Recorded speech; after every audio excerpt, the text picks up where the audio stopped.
Well, after coming out of last weekend with a big round of 32 win over Oklahoma in an impressive fashion, the Zags are getting ready for their Sweet 16 matchup. We have to wait till Sunday to see it. It'll be 11:10 a.m. on CBS, and so we do have to wait a little while, but the Sweet 16 is coming versus the Creighton Bluejays.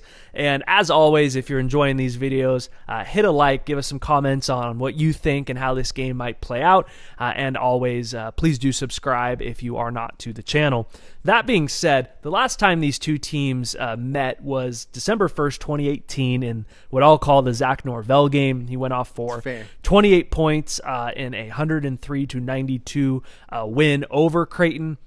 That was a game I still remember. I'd gotten done with like a fitness class. We met over on the South Hill up at like Hangar 57, Rock City, whatever was up there at the time. Yeah. And that was a stressful game. Creighton hit a lot of shots. Norvell went off for 28, but he missed a lot of shots early, and he just kept, shooters are going to shoot. Yeah. He just kept shooting. That was classic Norvell. Finally found his shot, but they did end up victorious on that. But in this tournament for Creighton, they should have lost to UC Santa Barbara. I mean, that was a game that went down to the wire.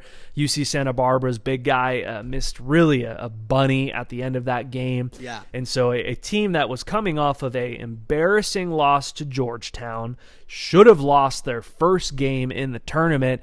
And, you know, they got an Ohio team, maybe got their confidence back together. Now they get a little bit of a break to put it all back together and see if they can match up against the number 1 overall seed.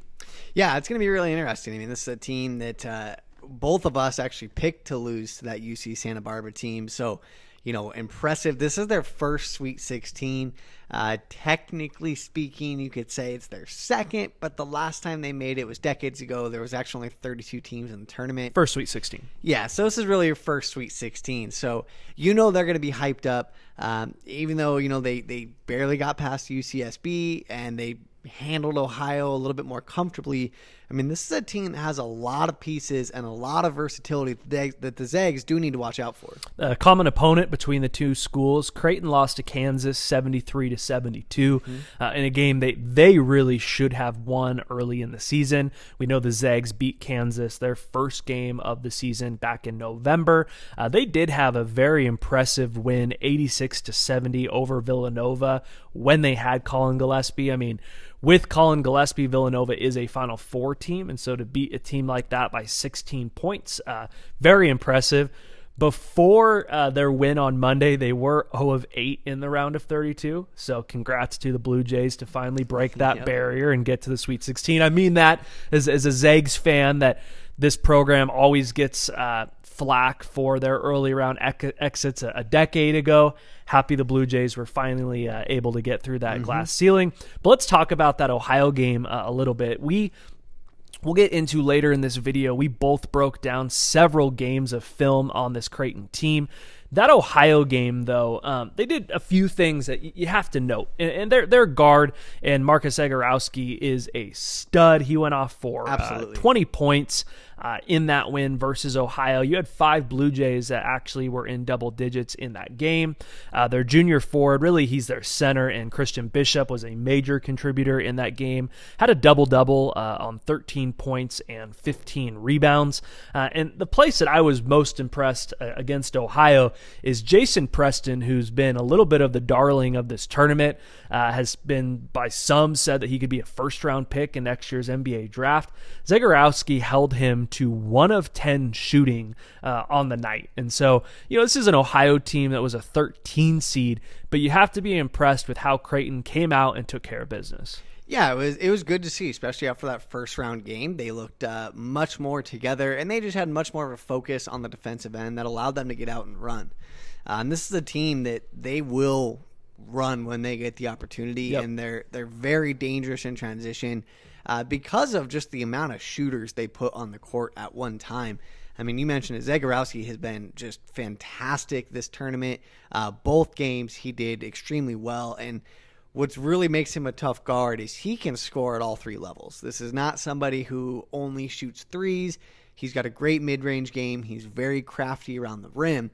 And they were able to show all of that against that Ohio team. You mentioned it. Obviously, he did an extremely good job against Jason Preston. But what I really liked as well they did in that game is they did a great job of taking Ben Vanderplas away in the pick and pop game. We talked about Ohio a lot in our tournament picks. We talked about how dangerous that team is and really what Vanderplas brings to them. And in Ohio's first game against Virginia, their first basket, I think, was a Vanderplas 3, and he had a great game against them. Yep. So, Creighton was able to game plan for that and focus very well. So, again, this is a team that has some versatility, and they can game plan to take certain guys out of a game, and that makes a big factor when you're playing a team like Gonzaga. Well, you mentioned how well they stroke it from three. They are 7th in the nation in total threes. They make almost 10 threes per game. Let's break down more of the stats of who this Creighton Blue Jay team is. And some of it isn't great on the stat line. They are stunningly mediocre from the free throw line. They shoot 64% from the line. That's 327th in Division I basketball out of 350 schools. And so we know that's not going to get it done to knock off the number 1 overall seed. The main place that I see them really struggling, because there is a little bit of a difference between what the numbers show and what tape shows, but there's one stat that does not lie, and it is their rebounding. They are 133rd in rebounds. They are not a good rebounding team, and you think about a Gonzaga team that obviously you have Drew Timme, but when your guards rebound as well as they do with Joel Ayayi, Jalen Suggs, to beat this Gonzaga team, you're going to have to do a lot better job on the glass. Yeah, I mean, again, you go back to the UC Santa Barbara game where they won by 1 point. They actually lost the rebounding battle in that game 36-30. So that's a huge focus. I mean, any time that you're trying to run that up tempo, the glass is an extremely big focus because you have to manage your possessions even at that high pace. So that's a factor right away where if they can't control the boards, it becomes very, very difficult to beat this Gonzaga team. And another thing we talked about as well is their turnovers. Again, that's another 314th issue in the nation in turnovers. Yeah, and I mean, you said mediocre on the free throw line. I think that was being nice a little bit. Yeah, both of those stats are not what you want to see, particularly against a team like Gonzaga. We've talked about it way back to our season preview in the beginning about how Mark Few focused on possessions and how his defense this year was going to aid to that. And if you turn the ball over against this Gonzaga team, they are one of, if not the best transition team in the country. Things can get out of hand quickly. Here's the thing about the turnovers, though, is that Gonzaga is 260th in the nation in turnovers, and the reason for that is their pace of play, their true tempo is the highest you really find in Division I. Yep. Creighton, they can come out and run with you, but their actual pace of play and tempo over the entire season is kind of average. They don't play a very fast style of basketball normally. Sure. It's strange because they can get out and run. We've seen them score over 90 points, I think 6 times on the season, but like we've seen in the NCAA tournament, they have a lot of those 65, 76-point games as well. And so to be turning the ball over as much as they are, and you're not running a super fast tempo offense like Gonzaga, I do think that the turnovers are going to be a big concern for the Blue Jays as well. And there's some other stats to get into. They don't have a team stat that's in the top 20 in all of Division I basketball. The only areas they rank in the top 30 is 2-point percentage and 3-point attempted. They attempt 26.3 3-pointers per game. How does that match up against the Zags? Well, the Zags are first in 2-point percentage. They're first in field goal percentage. They're first in points, and they're third in assists. And as we watch the film, there's one thing that was very, very evident to me, and it's that they like to trap, they like to double team a lot of time, almost for no reason. Yeah. You see teams against them get a lot of wide open shots, and we know that this Gonzaga team likes to pass the ball, likes to make that extra pass, and I think we're going to see a lot of wide open shots for a few of these Gonzaga Bulldog players. Yeah, that's a huge thing. I mean, watching the film, like you said, it's a little bit different than what you see on the stats. And some of their defensive switches and rotations are a little bit mind-boggling. You see guys just getting away from their home on defense. And then just the switches not being there. So the rotations can be a touch slow, and that can really hurt you on this team. I mean, particularly you think about a guy by the name of Corey Kispert. If your rotations are off, especially near those wings, Corey Kispert can absolutely make your night very, very difficult. Yeah, just ask Virginia about that. Yeah, exactly. So that's going to be a key focus. Can this defense kind of settle in, I think is the right way to put it, and just really stay home, not overhelp. That's the big thing. If they play like they have with that defense so far, what we've seen in the tournament, we could definitely see the Zags knocking down, I think, one of their season highs in three. Maybe not the season high, but one of their better games from three. I think one of the reasons for that, I broke down 3 different games, saw other highlights from the season, is on defense, they like to switch it up a lot. I mean, expect a lot of zone, but they'll switch like possession to possession out of like a 1-3-1 into a straight up man, back to a 2-3. And it's hard as a college basketball player. You know, you're just worried about getting up and down the floor sometimes after you're 30 minutes into the game, let alone which defense are you in. So I think that's part of the problem. Here's what I expect them to do defensively against the Bulldogs is I expect Drew Timme to get doubled almost every time he touches the ball early in this game. I think they're going to try to take away Drew Timme. I think it's going to set up the shooters for the Zags, and it's a pick your poison. I mean, do you want Timme to go off for 30, or do you want, to give a chance to a guy like Corey Kispert to shoot 10 threes? And so that's what I expect to see from them defensively. How about you? Yeah, I think that's fair. Right away, there's nobody on this Creighton team that can guard Drew Timme one-on-one. So that's where it brings up the doubles. They're going to have to bring different looks at Drew Timme. And then, like you said, you're going to open up those shooters. Now, I think they're going to eventually at one point kind of have to start playing straight up on that because that's just not a pick-your-poison situation you want to find yourself in, taking away Drew Timme or Corey Kispert. You lose on both of those with this team. But for me, another thing that really pops out when I watch the film is their defense in the middle of the court. Yep. If you beat the first guard off the perimeter, Christian Bishop, while he's a great player, he's very athletic, likes to play above the rim on offense. He's not a defensive presence, and they don't really do a good job of stepping up and stopping that driving guard. No, UC Santa Barbara really exposed that. They did a lot. They feasted in the mid-range. So, right away for me, you think of a guy like Jalen Suggs. If you let him get a runway towards that rim, you're in for a long night. We've also got a guy by the name of Andrew Nembhard, who is an absolute maestro in the mid-range, and I think he's in line for a big game against this defense. I think he can really get to that elbow range like we've seen him do all year, and he does such a good job of when he gets there of making a decision, whether that decision is to pull up for that mid-range jumper, to find the open shooter, open cutter. So I really think he's going to be in line for a good game. And defensively, that's got to be a focus for this team is how do you stop the Zags once they get inside the three-point line? Well, let's switch gears and talk about what to expect out of this Creighton Bluejay offense.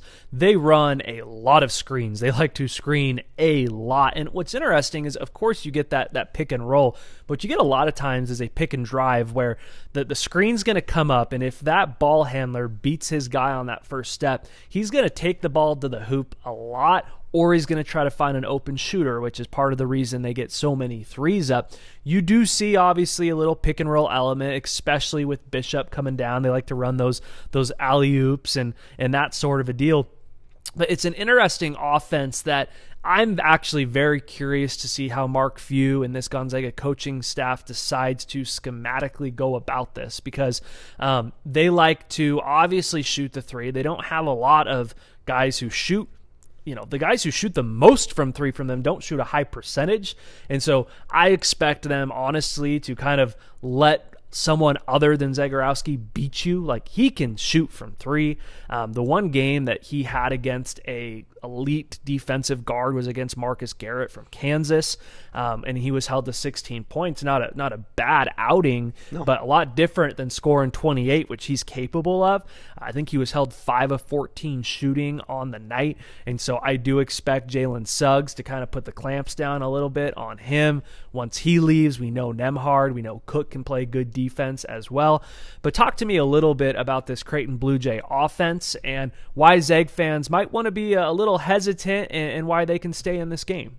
Yeah, right away you mentioned Zagorowski. That's focus number one for the Zags, but they've got shooters around him. Balak is one of the best snipers in the country. He's not a guy that's necessarily going to create as much as Zagorowski, but if you leave him open, he is a 42% three-point shooter, I think it is on team, or 40%. On a very high volume as well. He's got about 183 attempts on the season. So definitely a guy that you can't leave wide open by any means. And you mentioned obviously one of the guys that takes the most threes on the team. That's Mahoney, who's taken 192 threes Rec specs on the season. Rec specs is definitely what I've called him so far. But on 192 three-point attempts, he's shooting 32%. So for me, that's just more of this is our offense rather than let's put players in a position to succeed. So that's definitely going to be one where if he gets hot, he is capable of hitting down threes. If he gets hot, that brings a wrinkle in that's a lot tougher for Gonzaga. But he's also a guy we've seen this tournament that will continue to shoot even if he's cold. So really, you got to lock down Zagorowski. And then Bishop is the other focus here. This is a guy, we mentioned it earlier, plays above the rim, can finish extremely well, and it goes back to how many screens that Creighton runs. They really like to have him slipping out of those screens. So if you hedge too hard off of that, you're either giving up an open oop to Bishop or you're asking your corner to drop down, which then opens up a skip pass as well. So that anytime you have somebody that can attack the rim like that, it's a wrinkle that you have to focus on because you just cannot afford to give up easy buckets to a team that's capable of knocking down as many threes as this team is. Christian Bishop is a walking highlight reel. I mean, he does play above the rim. He's only 6'7", 220. He plays like he's 6'10". Absolutely. In all honesty. And the way that this Creighton team beats Gonzaga is, I believe, for Drew Timme to get into foul trouble and for this Gonzaga team to just not be able to hit water falling out of a boat from three. I think that's really the only way that Creighton can beat Gonzaga. I expect this game to be close into halftime. I expect Creighton, if they play a good game, to be able to keep it close until like the 10-minute mark in the second half.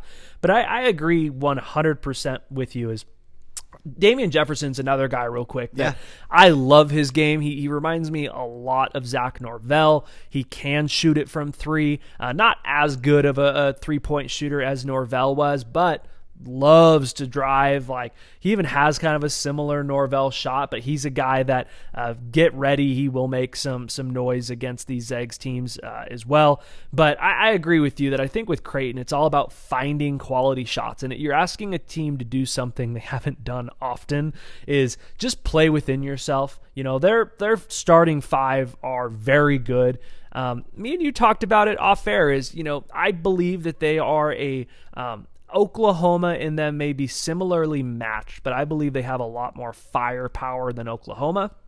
This is a better team than BYU, and so you do need to go back to, honestly, December to see an opponent the Zags played who are probably as skilled on the offensive end of the court as this Creighton team. I love Christian Bishop's game on the offensive end. Defensively, he stands around a lot. It's strange to see a guy who has as many highlight dunks that isn't really a shot blocker. So we could very easily see, you know, Drew Timme go for 30, 36 points, especially if Christian Bishop gets into foul trouble. And so all that being said, what do you expect? Give me your final score for this game and how you see this game playing out. Yeah, it's going to be a great game. I think it'll be close at halftime, but I think we can see it work out very similar to Oklahoma, where Creighton's right there, and then before you know it, you're looking near a 10-point deficit at halftime.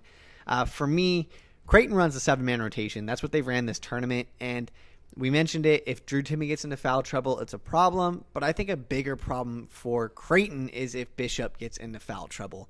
Their backup center is a 7-footer. He's not extremely skilled by any means, solid player, but he's not Christian Bishop, and he's really only played about 8 minutes a game the last 2 games. So I think the depth that they lack is going to catch up to them, and I think the Zags do end up just finding higher quality shots, and they're going to stretch the lead out by the end. I'm going with 88-65. I think the Zags cruise to Elite 8 here. Yeah, I think that if Creighton was a little deeper, if they had, 4 or 5 guys coming off the bench with that length that could score, I'd be very concerned. I want to be very clear here that give this Creighton team some respect. This is a team that has the ability to Definitely beat Gonzaga. All of that being said, I've got a 92-78 final for the Zags. I just believe that overwatching the film, this Creighton team gives other teams too many wide open looks. You look at the shot quality that this Gonzaga team gets. I don't think they're going to have any problem scoring on Creighton. I think that they're going to try to get out and run much like Oklahoma did, but the fact that they only go 7 deep, I think that the kryptonite in this tournament is a Florida State type team that can go 9-10 deep, and Creighton's not that. And so I do expect it to be close at half. I think the Zags will go on a massive run in the second half and start to distance themselves, but 92-78 with the Zags moving on to the Elite Eight is my prediction for this game. So let us know down in the comments what your prediction is for the Zags Sweet 16 matchup. And again, Sunday morning, 11:10 a.m. Can't wait. Go grab some brunch, maybe a few mimosas, and let's get ready to hopefully cheer our Zags on to the Elite Eight.